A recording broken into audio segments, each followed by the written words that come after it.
अभी हाल फिलहाल में आपने खबर सुनी होगी कि जो हमारे शंकराचार्य जी हैं वो अपनी पालकी से नहीं उतरना चाहते थे और प्रशासन ने उसका विरोध किया।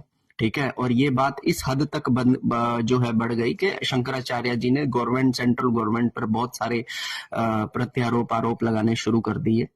तो क्या ये सही है या फिर ये गलत है? तो पहली चीज, एक चीज बता दूं कि आप में से जितने भी लोग अगर स्पिरिचुअलिटी से जुड़े हुए हैं, कोई भी मंडलेश्वर हो, महामंडलेश्वर हो, किसी गद्दी पे बैठा हो, किसी भी बड़े उस पे ओहदे पे बैठा हो, लेकिन अगर वो सच में अगर देवत्व से जुड़ा हुआ है ना, तो वो हमेशा नीचा होकर रहेगा। जैसे प्रेमानंद जी महाराज, जिन्हें किसी बात का घमंड नहीं है। एक बार एक सोसाइटी ने वहां पर जो है फाइल कर दी थी उनके खिलाफ कि ये जब रात को सैर करने आते हैं तो लोग जो है शोर मचाते हैं, जिससे हमारी नींद डिस्टर्ब होती है। तो उन्होंने सिंपली, प्रेमानंद जी ने कहा था कि मैं आगे से दोबारा इस रास्ते से ना जाकर दूसरे रास्ते से चला जाऊंगा।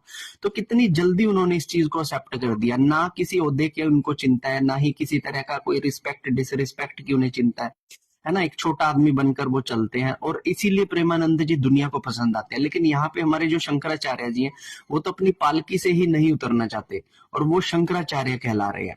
ठीक है ना। तो कहते हैं कि केवल ओधा प्राप्त होने से कुछ नहीं होता। आप मंडलेश्वर, महामंडलेश्वर, शंकराचार्य बन जाओ, लेकिन जो रियल स्पिरिचुअलिटी होती है, जो रियल अध्यात्म गुरु की एक ताकत होती है, वो होती है नरमी, वो होती है नीचा रहकर चलना, वो होती है कि मेरे से किसी भी दूसरी आत्मा को परेशानी हो रही है तो मैं उसे कभी नहीं करूंगा। लेकिन मैं तो अपनी पालकी से ही नहीं उतरूंगा और वहां से जो ओपोजिशन में मंत्री है उसको फोन लगाकर बोलूंगा मेरे साथ तो न्याय हो रहा है।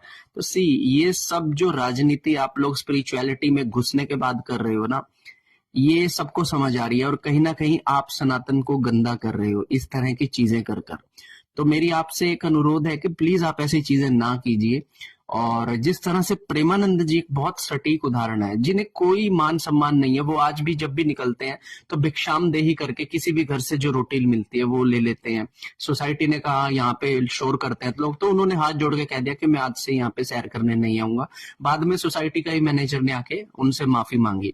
तो ये नरमाई होनी चाहिए, ये छोटापन होना चाहिए किसी भी बड़े स्पिरिचुअल आदमी के अंदर, तभी उसकी स्पिरिचुअलिटी की कुछ वर्थ है, अदरवाइज उसकी कोई वर्थ नहीं है। हर हर महादेव।